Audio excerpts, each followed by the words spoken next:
Bismillahirrahmanirrahim. Assalamu alaikum. In this lesson, we'll be analyzing the third part of the novel Atonement.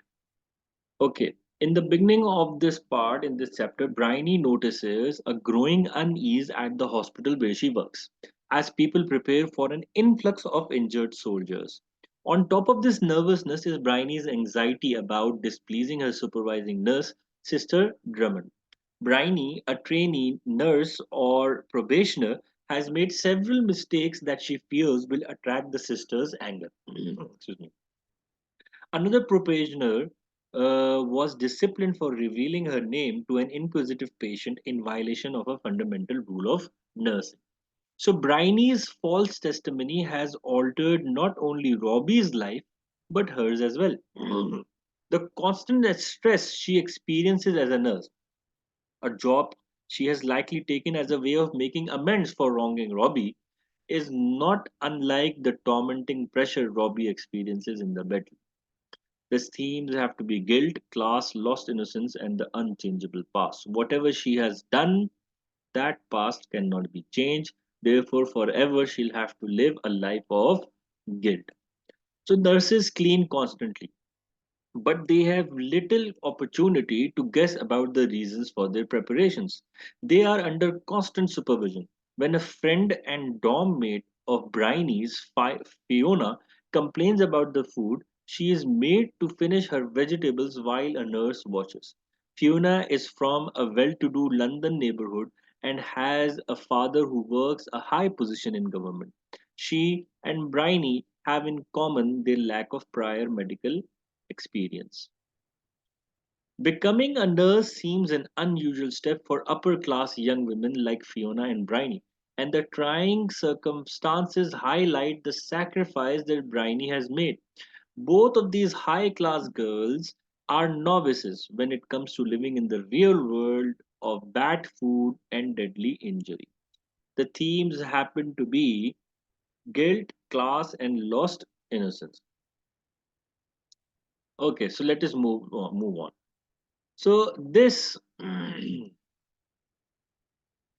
however, relations are difficult to develop.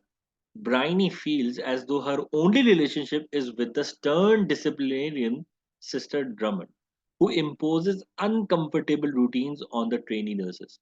These practices are based on the military style nursing system of Florence Nightingale. This authoritarian nursing job, Bryony reflects, has replaced her life as a student at Cambridge. Though there is some comfort in the abilities she is developing, she is fearful of the uncertainty that the future holds. So, just as Robbie has been isolated and forced to focus on his own survival, Bryony too has been consumed by her work and unable to cultivate interpersonal relationships. The inaccessibility of college student life she could have had illustrates the cost of her inalterable testimony against Robbie, just as Robbie's own lost medical career does. Themes again have to be guilt, class, lost innocence, the unchangeable past, and perspective. Now, before bedtime in the dorms, the nurses cry to one another about homesickness. Bryony is repelled by this behavior and writes abrupt letters home. The letters she receives from Emily in return describes the evacuees the Tallises have taken into their home. Emily also relays that Betty, the Tallis family's cook, dropped and shattered Clem's vase after, as she claims, it broke apart in her hands. These letters make Bryony feel nostalgic, but she has decided that it is important for her to stay away from home and write infrequently. So, Bryony's periodic contact with her family and nostalgic reflections about her home life show that this aspect of her past is now a fundamentally inaccessible one. Her departure from home is the beginning of a permanent shift in her persona. The shattering of Clem's vase connects to the shattering of the Tellis family, and that the vase broke apart in the servant Betty's hands seems to indicate that whatever Cecilia did to fix it didn't hold. And so the shattering is linked to the encounter Bryony secretly watched between Cecilia and Robbie at the fountain. The themes happen to be guilt, class, lost innocence, the unchangeable past, perspective, stories, and literature. Bryony keeps a notebook next to her bed, which she uses to describe her life in the hospital and sketch out stories. However, she has little time to think on her own as her days are so filled with nursing obligations. Still, during some time off, she wrote constantly and completed a 103-page story that she submitted to a magazine. She is no longer interested in clear, orderly characters. Now, she prefers to emphasize perception and thought. After months, Bryony has received no response from the magazine, neither for the first piece she submitted nor for a second. Now, Bryony's new direction as a writer reflects her growing maturity. Trying to control and constrain her characters with neat roles was the immature and two dimensional attitude that fostered her disastrous condemnation of Robbie. By focusing instead on individual perception, she shows that she has come to understand just how devastatingly incomplete her own point of view was when she testified against Robbie. Though the lack of response may suggest that in her writing she has tried too hard to make up for her previous shortcoming. The themes happen to be guilt, lost innocence, the unchangeable past, perspective, stories, and literature. Now preparations at Bryony's hospital they intensify, and Bryony begins new coursework on nursing. Her primary task is sanitizing bedpans and other implements in the sluice room, which is a dirty utility room. As she straightens a bed, she catches a glimpse of a newspaper which euphemistically reports of a British retreat from France. This, she realizes, is the reason behind the dread she senses around her. So the grim difficulties Bryony faces in London parallel the worsening circumstances that Robbie must endure in France. The retreat in France seems likely to be the very retreat Turner is enduring in the second section of the novel. The themes happen to be class, lost innocence, and perspective.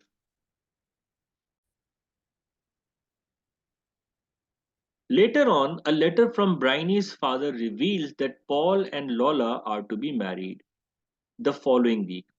Bryony processes this news and realizes that she is the one who made this marriage possible.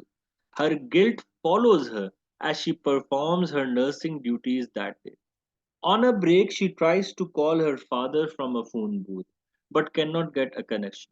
As she walks back to work, she passes two young army medics and notices them smiling at her.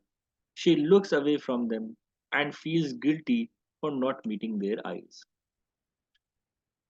Jack Tallis continues to be a missing presence while Bryony realizes further consequences of her action.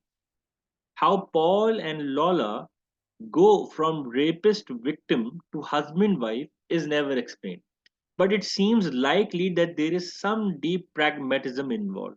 The marriage allows both to hide their guilt about what happened to Robbie and for Paul to ensure Lola never speaks while Lola ensures her financial security as a wife of a rich man. Bryony's inability to meet the men's eyes suggests her own inner shame connected to sex. Themes happen to be guilt, lost innocence, the unchangeable past, perspective, stories, and literature. The hospital is eerily calm. To Bryony's surprise, the nurses receive a half day break. She and Fiona spend it listening to a band playing in James Park. The atmosphere is carefree, but as Fiona speaks about her family, Bryony thinks about Robbie.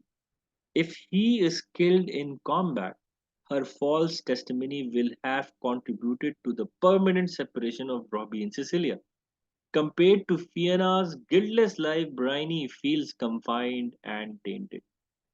So, Bryony is obsessed with reviewing the far reaching consequences of her false testimony. The way her misdeed plagues her illustrates how her actions have placed her into a world of adult obligations and guilt, rather than the relatively carefree life a young woman might be expected to enjoy. Now, as the band plays, the girls joke about hospital life. They begin to laugh, realizing that their nurse uniforms make them invulnerable to others' disapproval. The girls have a fun time, but as they return to the hospital, they see a miserable display of wounded men assembled outside. A doctor commands Bryony to take the other end of a stretcher he is carrying, which holds a wounded sergeant. Bryony's left hand threatens to fail under the heavy load. Just as she is about to deposit the stretcher on a bed, her hand gives out. She manages to catch the stretcher on her knee, but not without shoving the injured sergeant. This earns her a reprimand from the doctor. She waits by the bed to see if she can be of more assistance, and a more experienced nurse tells her to stop standing idle and get to work. Just as Bryony's actions as a 13-year-old ushered her into a grim new world of adult responsibility, the juxtaposition of her day in the park and the hospital's emergent crisis underscores how much maturation she still has yet to undergo. Her clueless behavior in the face of this crisis reminds readers that she is in some ways still the insecure, eager to please girl she was at 13. Now, however, her motivations and ambitions are far nobler. At the same time, Bryony still wants to save people, to be a hero of sorts, when what the experienced nurses want from her is to keep on working and not focus on one injured soldier. The themes happen to be guilt, class, lost innocence, the unchangeable past, and perspective. Now, ashamed Bryony goes to attend to more wounded men. She passes Fiona holding an injured man on a stretcher, and the two exchange a shocked look. Bryony is asked to take some men up to a ward and is shocked when they violate protocol by climbing, still dirty, into their hospital beds. She tries to stop the men, but they are undeterred, and Bryony is again reprimanded by a more experienced nurse for interfering with the men's sleep. Now, Bryony's impractical dedication to hospital protocol shows that she has not yet fully abandoned her adolescent interest in order and control that does not match up with the facts or needs of the real world. Fiona's shock at the influx of hurt soldiers, wounded soldiers, is an indication of how sheltered her upper class life was. Now, back in her own ward, Bryony is ordered to clean a corporal's leg wound. She peels away the bandage to reveal a grisly gash, which she cleans delicately. Fortunately, what appeared to be gangrenous skin is simply dirt, and she is relieved. As she works, Nurse Drummond appears and tells her that her work is good but needs to be faster. She continues working, and her responsibilities increase. She is tasked with removing shrapnel from an aviator's leg. When Bryony removes the first piece, the soldier screams a curse. Nurse Drummond promptly reprimands him for his behavior. Bryony finishes the task and vomits in the sluice afterward. Now, Bryony has now crossed a further threshold of adulthood. Her testimony as a 13-year-old taught her that actions can have far reaching, sinister consequences. But only now is she beginning to understand how severe these consequences can be. Her knowledge that Robbie is in the same situation as these men can only multiply the disgust she feels.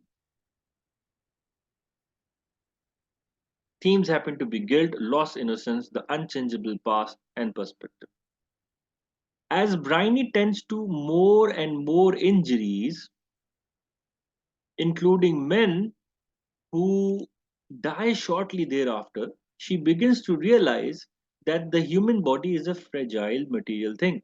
Because she speaks French, she is sent to tend to a young French soldier who, in his mental confusion due to high fever, is convinced that she is his lover.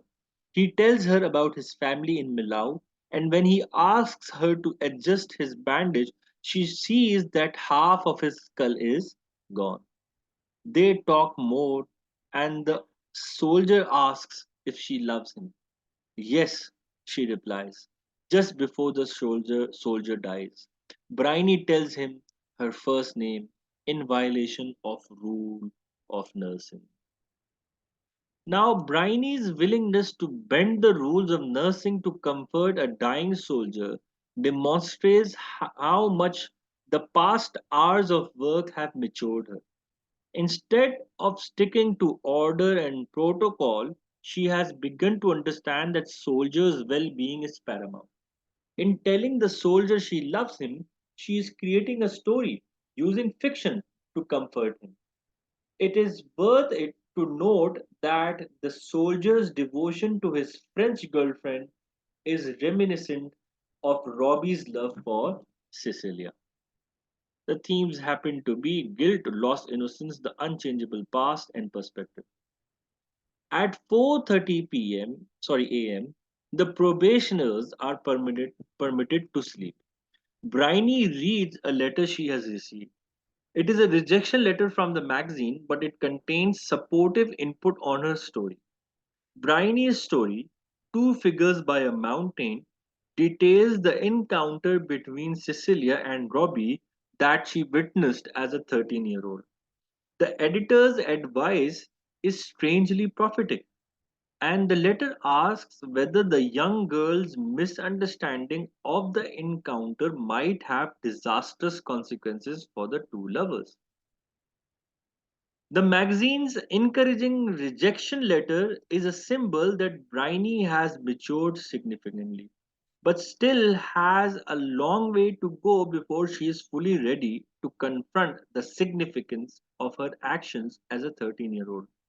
Her literary reflections are growing closer to representations of the reality of the situation, but she is still yet to fully face the consequences of her action.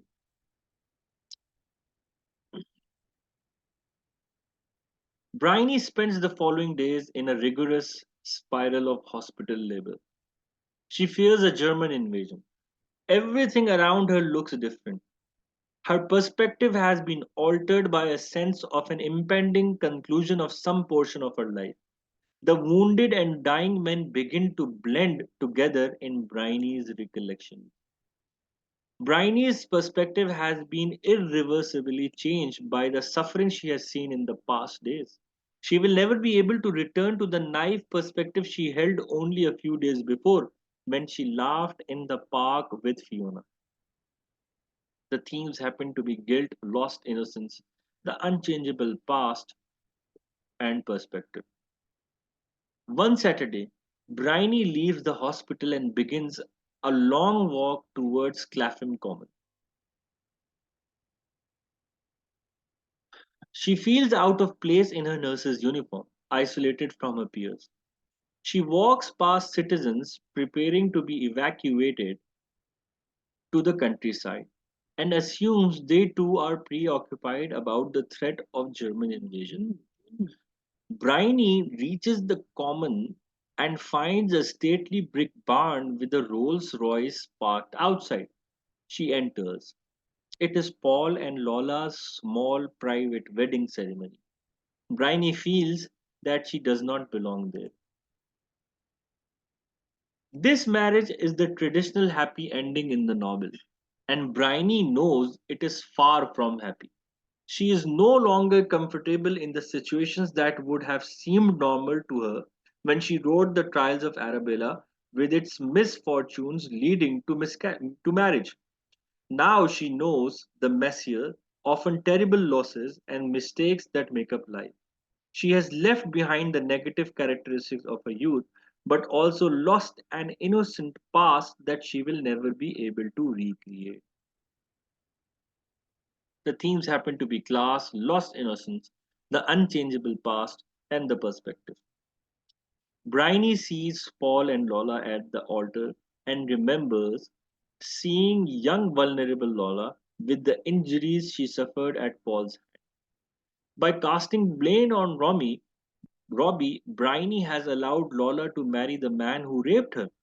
The officiating priest asks if anyone objects to the union, and Bryony considers speaking out in opposition, but she remains seated. The ceremony continues, and the couple is married. On her way out, Lola makes eye contact with Bryony, and Bryony thinks that her cousin glares in recognition. When Bryony was 13, she feared speaking out to withdraw her story because of the social stigma it would provoke. Her unwillingness to speak up at the wedding is very similar. She cannot challenge the marriage because she is too constrained by the narrative of Robbie's villainy that has been unchallenged for years, a narrative that she created. It is interesting that Lola's frown is just something Bryony thinks she sees. Themes again happen to be guilt, class, lost innocence, the unchangeable past, perspective, and stories in literature. After the ceremony, Bryony walks towards Belham. She remembers the day of she spent with Fiona and thinks that it feels like a far off innocent time, despite being less than 2 weeks ago. She continues through the sideline of London until she reaches her destination, a boarding house. She knocks on the door and asks for Cecilia Tellis. The rude landlady who answers summons Cecilia, who is shocked to see her sister without any warning. Bryony's work in nursing has caused her to lose even more of her innocence and naivety, and she is increasingly aware of how her life has changed after spending a week face to face with the casualties of war. Bryony did not speak at the wedding, but her surprise visit to Cecilia indicates that she wants to try to fix what she has broken. Themes happen to be guilt, out of which she's doing what she's doing, lost innocence, the unchangeable past, and the perspective. The sisters talk briefly about their work in nursing and about mundane developments from back home. Bryony admires Cecilia's beauty. After the landlady barks at them for standing in the hallway, Bryony follows Cecilia into her room upstairs. The room is tidy, and to Bryony it suggests loneliness. After some silence, Cecilia tells Bryony that she took her letter to a lawyer. The lawyer told her that Bryony's change of heart means very little unless new evidence surfaces. Cecilia says that their last hope was old Hardman, who has since died of cancer. Bryony is confused. Cecilia's tone grows more aggravated. Cecilia tells Bryony that she will never forgive her, and Cecilia's contempt makes Bryony fearful. Bryony, for the first time, is able to see the loneliness that her testimony imposed upon Cecilia's life. Worse yet, Cecilia's response destroys Bryony's hope of truly being able to remedy her false testimony. The lawyer's opinion emphasizes that her past testimony and its effects are largely unchangeable. She can't take her story back. It is bigger than herself now.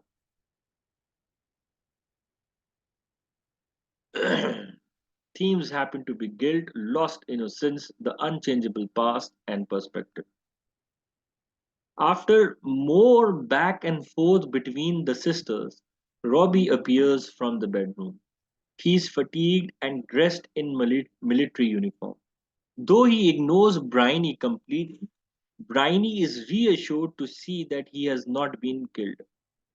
Robbie goes to the bathroom and Bryony and Cecilia exchange a few words while he's gone. When he returns, he sees Bryony and recognizes her. Cecilia tells Robbie that Bryony plans to disown her false testimony, but Robbie is furious. He tells Bryony that he wants to hurt her. They tensely talk about why Bryony chose to incriminate him 5 years earlier. Now, Robbie's appearance suggests that he made it back from the retreat in France and he and Cecilia have reunited. Yet his response to Bryony illustrates the trauma he has suffered as a result of her misconduct. His anger is perhaps the strongest indication that no matter what Bryony does to atone for her false testimony, she will not be able to fully remedy the damage she has caused. The themes happen to be guilt, the lost innocence, the unchangeable past, and perspective. Bryony recognizes Robbie's fury and anguish and does her best to resist them. Her experience dealing with raging soldiers in the hospital proves useful. Cecilia inserts herself between Bryony and Robbie and begins to comfort her lover. Bryony turns her back and allows the two to talk between themselves. After some time, Cecilia outlines to Bryony what she must do. Bryony will go to her parents and retract her testimony as soon as possible and sign a sworn testament to that effect. Afterwards, she will give them Cecilia's address and tell them that she is expecting correspondence. Bryony's growing maturity and understanding of others is on display here. Although Bryony may not be able to correct the far reaching consequences of her testimony, it does seem as though Cecilia's plan will bring some benefit to the family and to Robbie. Bryony's story has developed past her control, but there is a chance she can harness it into some degree. The themes happen to be guilt, innocence, unchangeable past, stories, and literature. The last thing Cecilia and Robbie ask Bryony to do is try and remember what Denny Hardman was doing that night. Bryony responds that old Hardman was likely telling the truth. Paul Marshall was in fact the one who raped Lola.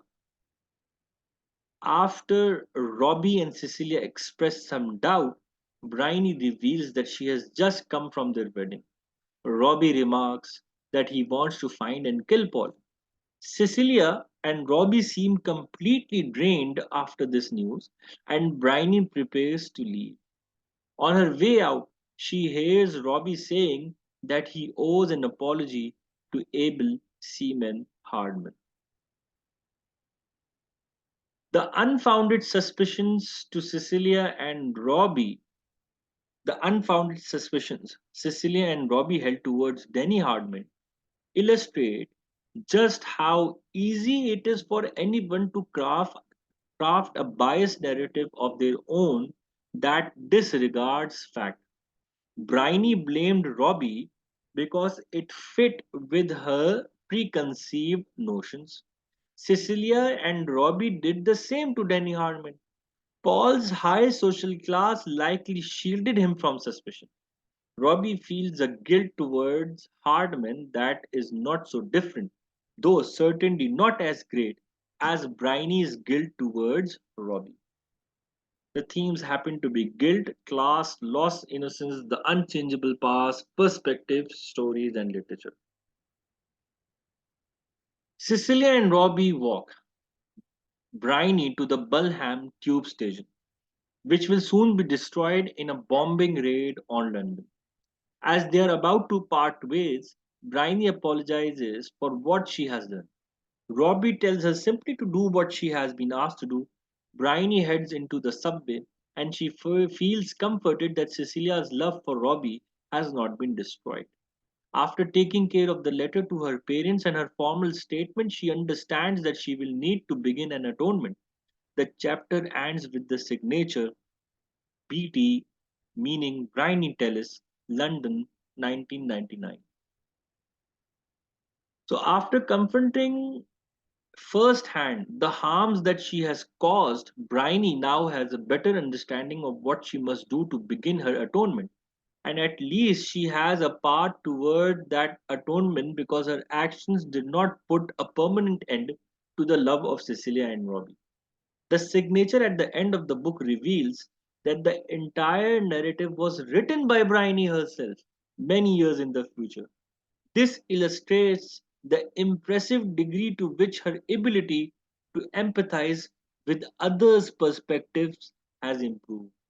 Moreover, it reminds the reader that the entire former narrative, which depicted the drawbacks of constructing incomplete narratives from personal biases, was itself a narrative constructed by an individual.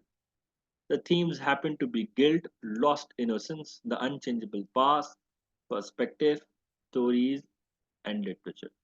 With this, we're going to end this lesson. If you've got any questions, please feel free to ask.